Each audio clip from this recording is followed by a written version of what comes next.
today's video, let me share with you an update regarding my Tala loan off. I-share ko lang sa inyo guys na inutangan ko po si Tala at na-approve po ako at meron pong changes ngayon kay Tala loan off disbursement. Well, sa last video ko, na-share ko sa inyo yung update ko dito sa Tala regarding their application. Apply ako ulit this year 2025 at na-approve naman ako worth 2,000 pesos. Pero kasi nakapending yung video ko na yon kasi nga hindi pa siya natapos. Ang tagal niya mag-verify. Well, lahat ng information regarding Tala loan off this year 2025 i-share ko po sa inyo. Wala kayong mamimiss dahil i-share ko sa inyo mula application hanggang disbursement hanggang repayment. But this time of course, i-share ko pa rin sa inyo kung paano ko nag-apply dyan. But papahapuyawan ko na lang siya kasi meron na nga po akong application noon the last time na nag-share ako sa inyo. So don't worry, papahapuyawan ko pa rin po yan para mas masundan nyo pa din yung aking loan application dito after disbursement, after repayment. But anyways, bago ako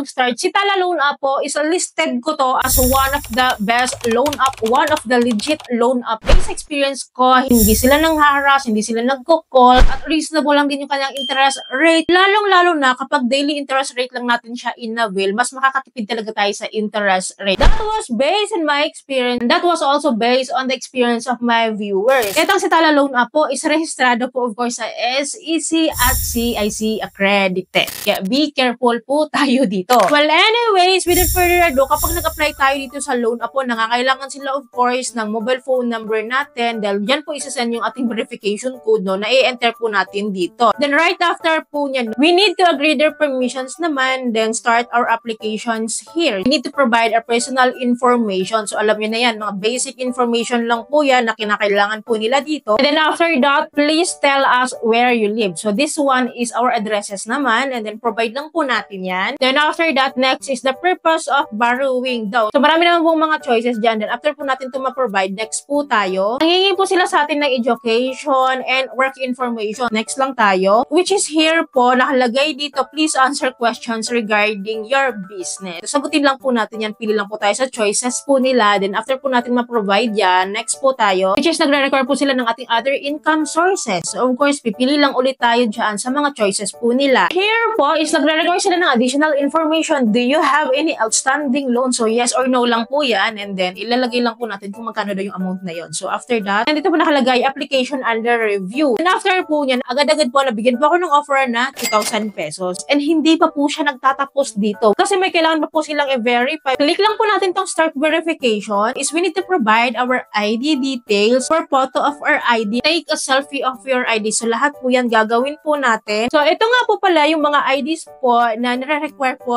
ni Tala. So, pili lang po tayo ng isa dyan. And then after that, save and continue lang po tayo. Then, kailangan po natin picturean yung ating ID and then magte-take selfie din po tayo with our ID. So, here po na-complete na po natin i-provide yung step 1 to 3. Then, nakalagay nga po dito na bine-verify na po nila. Ang tagal niya mag-verify which is not usual for Tala kasi dati naman hindi ganito si Tala eh. Mabilis lang din talaga. Real time din yung kanyang approval pero ngayon ang tagal niya sa ID verification na to. Well, few days nagkaroon ng result at ito yung resulta. Meron akong confirm na approval amount po na 2,000 pesos. So, click lang po natin tong view offer and then click lang po natin tong continue and then dito po meron na tayong loan simulation dito kung magkano po yung ilo-loan natin, kung kailan po natin babayaran. So, minimum loan term po ni Tala po is 15 days up to 61 days. Parang 15 days to 2 months to pay. Ganun siya. Siyempre, the longer, the higher the interest rate din naman yung makukuha nila sa atin. Which is here po, kapag in-avail ko po yung 2,000 pesos, meron po silang kinukuhang processing fee na 3.99%.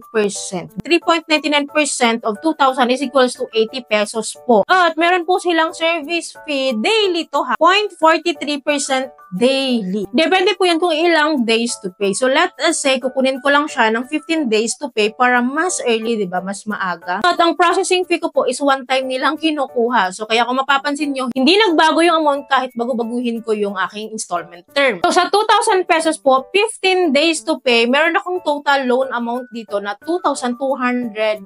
Anyways, dahil decided naman ako dito sa 15 days to pay, click lang po natin tong continue. And then here po, ito na po yung summary of loans ko po. Then yung loan amount ko po is 2,000. Ito na nga yung kanina, yung processing fee na 80 pesos. At meron akong total service fee na 129 pesos for 15 15 days. So, okay na din siya. Ang hindi okay sa akin dito is the processing fee. Kasi before po, wala to eh. Wala itong processing fee na ito. Service fee lang talaga. Kaya nagulat ako guys na simula na nagbago si Tala Loan App ng management is nagkaroon na siya ng processing fee, which is hindi naman dapat kailangan kasi before nga nagawa nilang walang processing fee. Anyways, wala naman tayong magagawa kung ganito nga po ang update ni Tala ngayon. Meron daw silang effective interest rate po na 14.86 per month. So, pasok pa rin naman siya no, sa cap po ni BSP. Anyways, agree lang po natin tong terms and conditions po ni Tala and then click lang po natin tong accept terms. So, dito po magdadirect na po pala talaga agad tayo kung saan daw po ito i-disburse. So, ito po yung isa sa pagbabago po ni Tala. Kasi dati, meron pa silang Tala wallet. So, ngayon, wala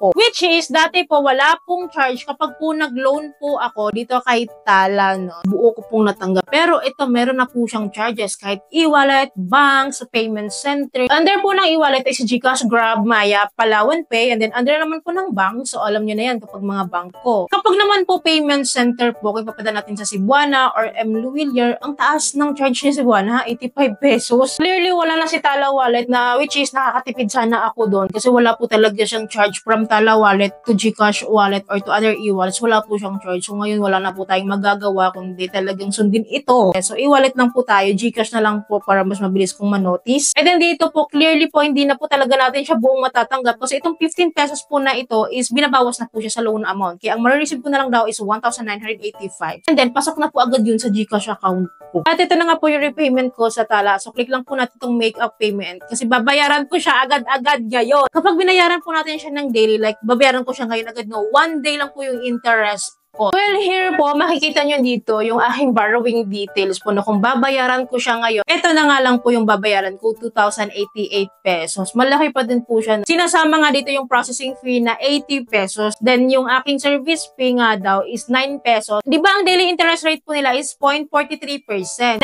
pesos lang po yung daily interest rate po nila sa akin since babayaran ko po siya agad ngayon. Ang pinagtataka ko naman, bakit naman 2,088 yung outstanding balance ko? Dapat di ba 2,089? So, may discount ako na piso. Well, anyways, this time I am going to pay this one, no? So, make a repayment lang po tayo. Meron nga po akong babayaran na 2,088 pesos. So, continue lang po tayo. So, meron siyang choice dito on how to pay. Via e-wallet daw ba or via payment center. So, parehas lang din sila na may charge na naman, guys. May charge na naman siya na 20 pesos po. So, via e-wallet po yung pipiliin ko. Via GCash, preferably para mas mabilis. So, meron siya instruction dito kung paano magbayad. Dito yung dealer name, reference number, total amount to pay. Kaya po naging 2,108 po yung aking babayaran dito kasi po inad na po yung 20 pesos na charge po ni e-wallet. Kaya po nagdagdag siya. Ang daming charges. Anyways, click lang po natin itong open GCash kasi dito nga po ako magbabayad. And then of course, i-enter lang po natin yung mga info po dito and then proceed po tayo sa payment. And then dito po, may hinihingi na naman po silang charge po na 10 pesos. Puro charges po itong si Tala. Ang dami niyang charges ngayon. Hindi siya katulad talaga dati. Well, anyways, no, proceed lang tayo sa payment. Then after that, no, may resibo na tayo dito. So, save lang natin for our proof. Then after that, balik tayo sa aking Tala Loan App. And then dito po, nag-retain pa din po yung aking approval amount na 2,000 pesos. Hindi po ako nag-increase kasi binayaran ko kaagad-agad. And gladly naman, hindi naman siya nawala. Diyan pa rin naman siya. Let's see sa mga susunod na kabanata kung magagamit pa rin ba natin si Tala, kung may pagbabago dito sa Tala, or kung mai-increasean tayo. Kasi sa husband ko, na-increasean siya ng 1,000 kahit di niya ginagamit. Well, ang take ko po dito sa Tala, napakadami niyang charges po na hinihingi from disbursement, hindi buong matatanggap. And then kapag nagbabayad ka, may additional charges na naman sila na 20 pesos. And then pagdating naman doon sa GCash app ko, meron na namang 10 pesos na hinihingi. Plus the processing fee po ni Tala, which is before talaga, wala naman yun. And one more pa, wala na siyang Tala wallet kung saan makakatipid sana tayo. Wala na po siyang ganun. Wala na siyang ganung feature katulad dati na pwede tayo mag-pay bills, mag-save, mag-deposit sa Tala wallet. Wala na po siyang ganun ngayon. Okay naman yung kanyang interest rate. Na-avail pa rin po natin yung mga daily interest rate niya. Kung kailangan natin ng mga emergency funds, pwede tayong manghiram dito kay Tala. Babayaran natin agad-agad. Pwede to si Tala. But anyways, kahit papaano, maaasahan pa rin naman natin siya. Makakapag-loan pa din naman tayo dito. At least in times of need, meron tayong mahuhugot dito. And that's all for Tala Loan App. Anyway, sino dito may mga Tala Loan Offer? Kumusta po yung experiences?